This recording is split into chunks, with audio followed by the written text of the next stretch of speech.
A single mother rushing through the bitter winter streets with her 6-year-old daughter suddenly noticed an elderly man dressed far too thin for the weather, shaking uncontrollably on a bus stop bench. Instead of walking on like everyone else, she tightened her grip on her daughter's hand, stepped toward him, and gently asked if he was all right.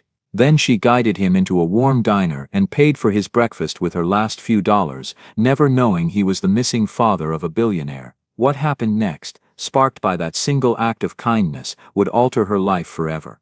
Before we continue, tell us what time it is and where you're watching from, subscribe and get hyped, because tomorrow I've got something extra special for you. The wind sliced through the early morning air, sharp and bitter flurries of snow sweeping across the frozen streets of Bridgeport. Sarah Mitchell pulled her coat tighter around her thin frame, one hand gripping the frayed scarf at her neck, the other holding the small fingers of her 6-year-old daughter Emma. The snow crunched beneath their worn boots as they trudged down the narrow sidewalk, their breath visible in short puffs. They were both shivering.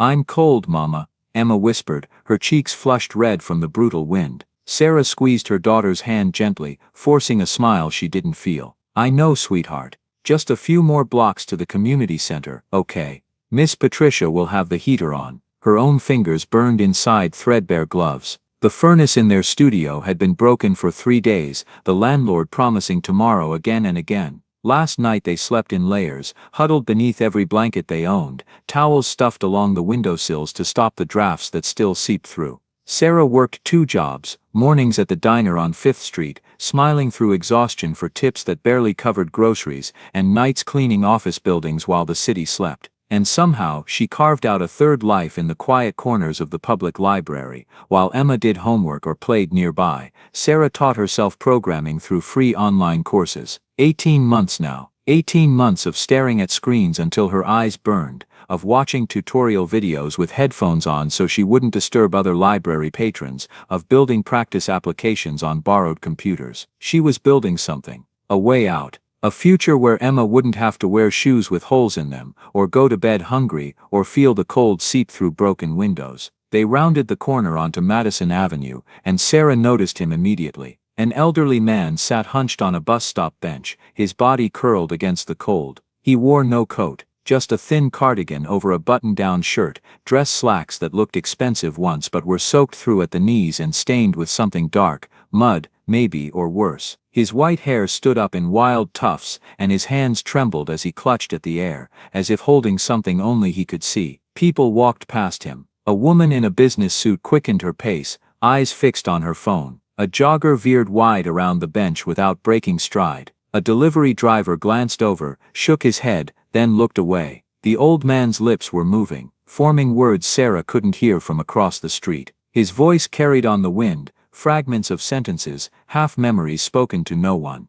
Sarah should keep walking. She was already running late, and Emma needed to get inside where it was warm. The community center opened at 7 o'clock, and Sarah's shift at the diner started at 7:30. She had exactly 23 minutes to drop Emma off and catch the bus across town. But something about the man's posture, the way he rocked slightly back and forth, talking to ghosts, reminded her of her own grandfather in his final days. Before the stroke, before the confusion set in, before he'd stopped recognizing her face, before he'd sat in his chair talking to people who'd been dead for years. "Come on, baby," Sarah said softly, guiding Emma across the intersection. As they approached, the man's voice became audible. "The birthday cake," he murmured, his gaze unfocused, staring at something only he could see. "White frosting, 7 candles, had to be perfect for my boy. 7 years old today." No, was 7 years old. He wanted the cake with the race cars on it, red and blue, his favorite colors. Margaret knew, she always knew what he wanted. Sarah slowed her steps, uncertain. Emma pressed closer to her side.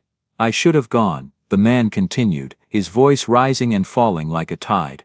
"She asked me to go get the cake. Margaret, my sweet Margaret. But I was busy. Important phone call. Business, always business." His hands shook harder, grasping at nothing. So Margaret went instead. The roads were icy that day. Black ice on the bridge over the river. They said she didn't suffer. But how could they know? How could they possibly know if she called out for me? If she was afraid? If she... His voice cracked, and Sarah felt her own throat tighten with sympathy. "Sir?"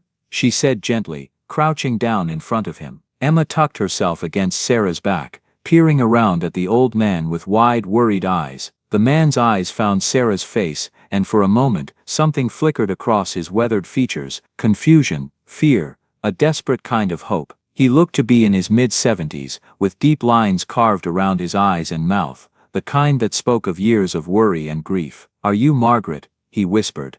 "Did you come back?" "No, sir, I'm Sarah." She kept her voice soft and steady. "What's your name? Can you tell me your name?" He blinked slowly, as if the question required great effort to understand. His mouth opened, then closed. He looked down at his trembling hands, then back at Sarah's face. "My name," he repeated, sounding lost. I should know that. Shouldn't I? Why can't I remember my own name?" Panic crept into his voice, his breathing quickening. I don't know who I am. Why can't I remember? What's wrong with me?" "It's okay," Sarah said quickly, her heart breaking at the fear in his eyes. "It's okay, don't worry about that right now. You're safe, that's what matters." She glanced down, looking for anything that might help, a wallet, an ID, something. That's when she noticed it, a weathered hospital band on his wrist, partially hidden by his damp sleeve. She gently took his hand, pushing back the cardigan sleeve just enough to see the smudged printing on the faded blue band. Walter Harrison Dobb,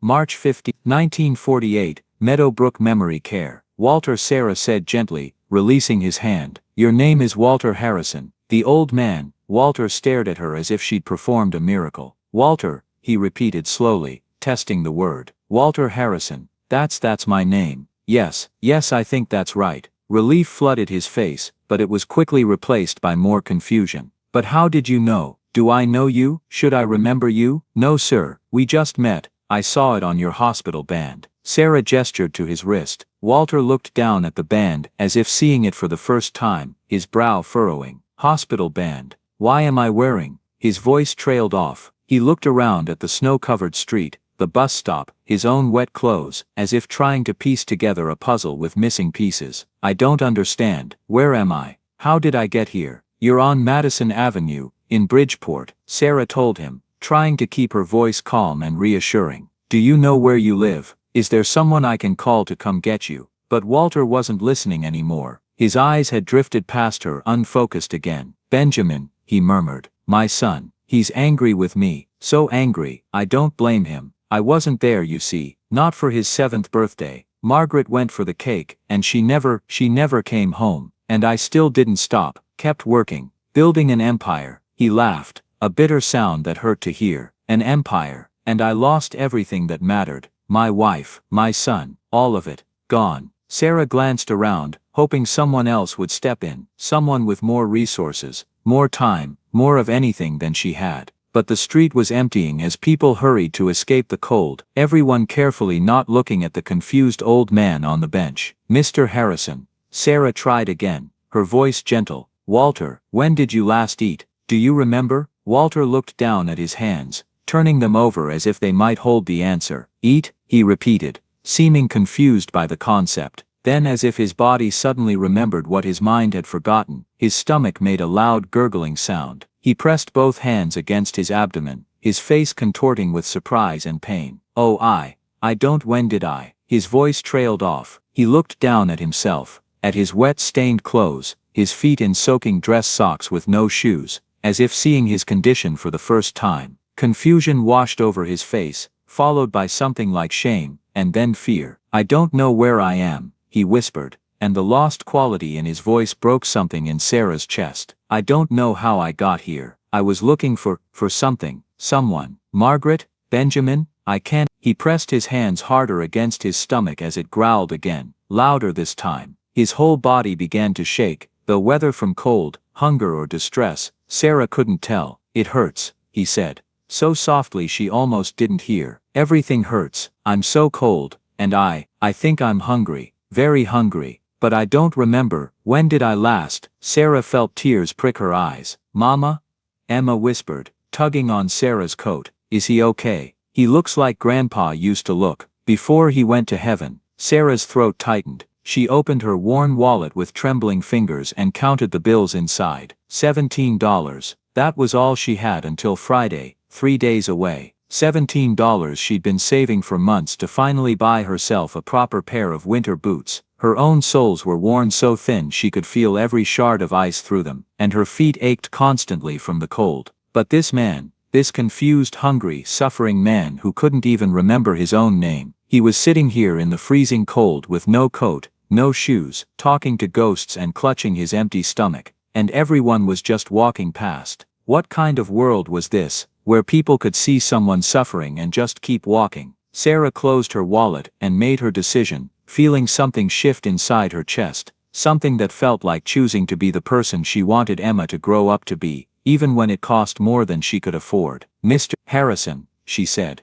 her voice steady despite the tears threatening to fall. "Walter, there's a diner just down the block. Let's get you inside where it's warm, get some food in you, and we'll figure out how to find your son Benjamin. Does that sound okay?" Walter looked at her with such desperate hope that it hurt to see. "You'll help me?" he asked, his voice small and uncertain, like a child's. "Why did you stop?" "Because you needed help," Sarah said simply, reaching out to take his arm. "And because someone would want someone to help my father if he was lost and alone like this. That's all. That's everything," Walter whispered, tears spilling down his weathered cheeks. "That's everything." Sarah helped Walter to his feet, but his legs were unsteady, weakened by cold and hunger and whatever confusion gripped his mind. He leaned heavily on her arm, and Sarah felt the full weight of him, felt how fragile he was, beneath the expensive clothes. Emma moved to his other side without being asked, too small to support him, but taking his trembling hand in both of hers, with that natural kindness children have before the world teaches them to look away. "It's okay," Emma said, looking up at him with her serious 6-year-old face. "My mama makes everything better. She always does." They began walking slowly toward the diner, Walter shuffling between them. Every few steps he would press his free hand to his stomach and wince. Once he stumbled, and Sarah had to brace herself to keep him upright, feeling the strain in her own tired shoulders. But then Walter stopped walking entirely. "Wait," he said, his voice panicked. "Wait, where are we going? Who are you? Are you taking me somewhere? I don't know you. Should I know you?" "It's okay, Walter. I'm Sarah, remember? We just met a moment ago. We're going to get you some breakfast. You said you're hungry." "Sarah," he repeated, as if testing the name. "Sarah, and you're helping me?" "Yes, I'm helping you." This seemed to satisfy something in him. He started walking again, but now he stayed very close to Sarah, his hand gripping her arm tighter than before. When she tried to guide him around a patch of ice, he resisted slightly, as if afraid of being separated. "You won't leave, will you?" he asked again, his voice trembling. "Promise you won't leave." "I promise," Sarah said. "I'm right here." They made it another half block before he stopped again, the same confusion clouding his eyes. "Where are we going?" Walter asked, the same panic creeping into his voice. Did you tell me?" "I can't remember if you told me." "To get you breakfast, Walter, at the diner. You're hungry, remember? Your stomach hurts." "Oh," he looked down at his stomach, pressed his hand against it as it growled loudly. "Yes, hungry. I'm very hungry. I don't remember when I ate last. Do you know? Can you tell me?" "I don't know, but we're going to fix that right now. See that diner right there? Just a few more steps." But Walter had latched onto something else now. "What's my name again?" he asked, his voice small and frightened. "I forgot already. I'm sorry. I know you told me. Why can't I remember?" "Walter," Sarah said patiently, her heart breaking. "Your name is Walter Harrison, and it's okay that you forgot. You don't need to apologize." "Walter," he repeated, as if committing it to memory, though Sarah suspected it would slip away again within minutes. "Walter Harrison. That's me. That's who I am." They walked slowly to Joe's Diner, the same place where Sarah worked her morning shifts 4 days a week. They finally reached Joe's Diner, but when Sarah tried to open the door, Walter balked, pressing himself against her side like a frightened child. "I don't know this place," he whispered. "Is it safe? Will Margaret be there?" Joe was behind the counter when they entered, his eyebrows rising as he took in the unlikely trio: Sarah, who shouldn't be here, for another 40 minutes. A small girl who should be at the community center, and an elderly man in soaking wet dress clothes, who was clinging to Sarah's arm, as if his life depended on it. "Sarah, you're not on until 7:30, I know, Joe." Sarah's voice was tired but steady. "This is Mr. Harrison. He's lost and cold, and very hungry. He needs help." Joe's expression, usually gruff, softened immediately. He'd been in the diner business for 30 years and had seen everything. "Booth in the back," he said. "Already moving. I'll bring coffee, hot and strong." He disappeared into his office and returned with a faded plaid blanket, the kind that had seen better days but was clean and thick. "Keep this in here for emergencies," he said gruffly, handing it to Sarah. "Looks like this qualifies." Sarah tried to guide Walter to the booth, but he resisted, his hand tightening on her arm. "You're coming too, right?" he asked, anxiously. "You won't leave." "I'm coming right with you," Sarah assured him. "See, I'm sitting right here." She settled Walter into the worn vinyl booth, and Emma climbed in on his other side. Sarah draped the blanket carefully over Walter's shoulders, and he clutched it immediately, pulling it tight around himself. His eyes closed briefly with relief, but even sitting down, Walter kept his hand on Sarah's sleeve, as if afraid she might disappear if he let go. The diner's warmth slowly began to work its way into Walter's trembling body. The violent shaking eased, though his stomach kept growling loudly, each sound making him curl forward with pain. "Mr. Harrison, what would you like to eat?" Sarah asked gently. Walter stared blankly, as if he wasn't sure what eating even meant. His stomach answered for him with another loud growl. "It's okay," Sarah soothed. "I'll order for you." She caught Joe's eye. "Oatmeal toast and some scrambled eggs if you have them." It would take her emergency fund from $17 to $9, pushing her much-needed winter boots even further away, but Walter needed food more than she needed dry feet. When Joe brought the meal, Walter hesitated, confused, until hunger overtook him. He ate desperately, hands shaking so hard Sarah had to steady the spoon. "Slowly," she murmured. "There's plenty." Beside him, Emma carefully spread jam on pieces of her toast and offered them to him with solemn generosity. "The jam makes it taste better," she said. "My mama taught me." Walter took the toast with trembling fingers, eyes brightening with tears. "You're very kind, little one. Like my Benjamin used to be. Before I failed him." "What's your name?" "Emma. And that's my mama. She's the best mama in the world." Walter looked at Sarah with something like awe. His hand never left her sleeve. "You stayed. You didn't walk past like the others." "Why?" Sarah's throat tightened. "Because you needed help, and because someone would want someone to help my father, if he were alone like this. That's everything," Walter whispered, while he ate, some bites on his own, others with Sarah's help. She called information. 6 listings for Benjamin Harrison. She tried them all. Wrong numbers, disconnected lines. All the while, Walter clung to her sleeve, checking again and again to be sure she hadn't left. On the 4th call, a woman answered, voice taut with fear. "Harrison residence. I'm looking for Benjamin Harrison. I have his father here, Walter. He's cold and confused." "Oh my God," the woman's voice broke. "Where are you?" "Ben's been searching since yesterday. He has dementia. He wandered away during the shift change. We've been looking everywhere. Please tell me he's okay." "He's safe," Sarah said. "At Joe's diner on 5th. Cold, hungry, confused, but safe." The woman sobbed with relief. "Bless you. Most people don't stop anymore." Sarah returned to the booth. Walter looked up anxiously. "You're not leaving, are you?" "I feel safe with you." I don't feel safe alone." "I'm not leaving," Sarah promised. "Your son is coming." "Benjamin." Walter repeated the name with a broken longing. "My boy. Is he still angry?" "I think he's just worried," Sarah said softly. Walter's eyes filled. "I wasn't a good father, always working, building that damn company while Margaret begged me to be present. Then she died, and I still didn't change. Benjamin grew up without either of us. How can I fix what I can't remember?" Emma placed her small hand over his. "It's okay, people make mistakes. Mama says what matters is if you're sorry and try to be better." Walter sobbed, overcome. "But some days I don't even know who I am." "Right now," Sarah